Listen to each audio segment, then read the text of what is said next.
this, okay, I keep my good defense here, but sometimes, you know, like, they don't need to attack, they're up on points or whatever it is, or the next area will be for fighting, but we'll cover that in a later topic.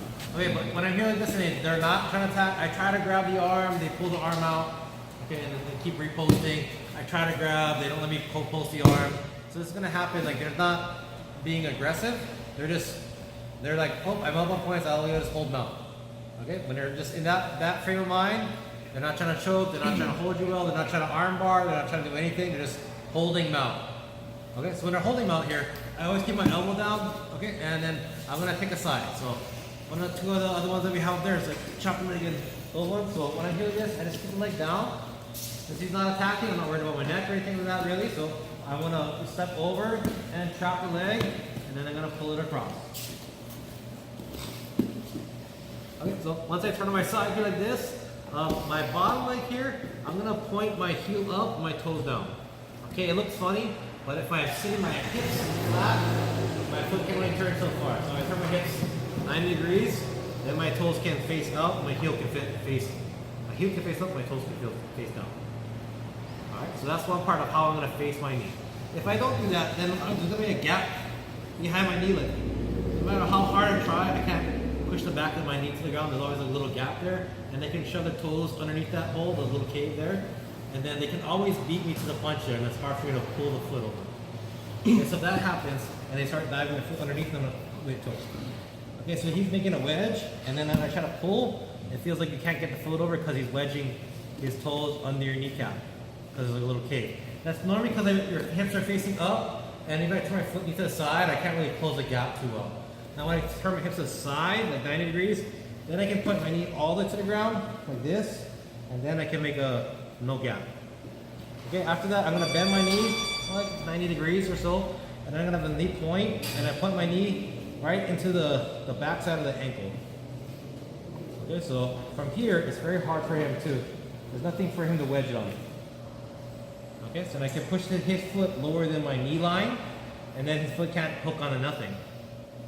Okay, and the way I'm holding that down here is with my first elbow holding the thigh that we start off in the very beginning. Having good defense here, pushes the knee in the right spot, and then his foot can't hook under my kneecap. Now if you don't do this part correctly here, like you have your elbows up, keep besides the elbow in my armpit, then his foot can be on my thigh, and then I have a hard time again. And even grabbing his foot is going to be tough, difficult.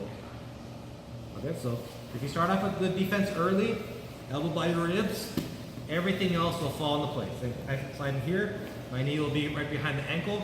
Then when I try to grab it, I just aim my knee there, and then it's very hard for him to stop me from trying to put your foot down. It just feels like it goes into that bone right on the side of your ankle. And for me, it doesn't hurt. My knee's numb, but that part's a little sensitive for him. And I just keep pulling it until it goes over. Okay, once I get here, I'll I slide my heel to my butt as much as I can. Almost like a triangle-ish kind of thing. Okay, and then from here, I'm gonna turn, when I turn my hips back to flat, I'm gonna lift the knee up here. So here, when I turn my hip flat, okay, the knee's gonna come up a little bit. I'm kind of over-exaggerating it here a little bit, but as long as my knee has a gap here, so my thigh can slide in front of it, I'm gonna win the thigh control. So when I'm here like this, I have no control. I grab the shin, I have shin control. When I turn flat, I wanna get thigh control. And once I have my thigh control, everything is back to our second shrimp. We're gonna turn outside shrimp, and then I get it up. Okay, so this is how we talk about the guard, feet, shins, thighs. I have to beat all those three things from the mount. Okay, so to beat the foot, okay, I turn my toes down and I bend my knee. If my knee's lower, that means I didn't put my elbow down here very well. So I just reset it. I'll straighten my hips back a little bit. Now it's in the right spot, so now I can beat the foot level. Then I can grab it over, I beat the shin level, and then when I turn my hips up, I'll beat the thigh level, and now I'm perfectly set with a trap leg escape. And then I can do my second shrimp to get up. Okay?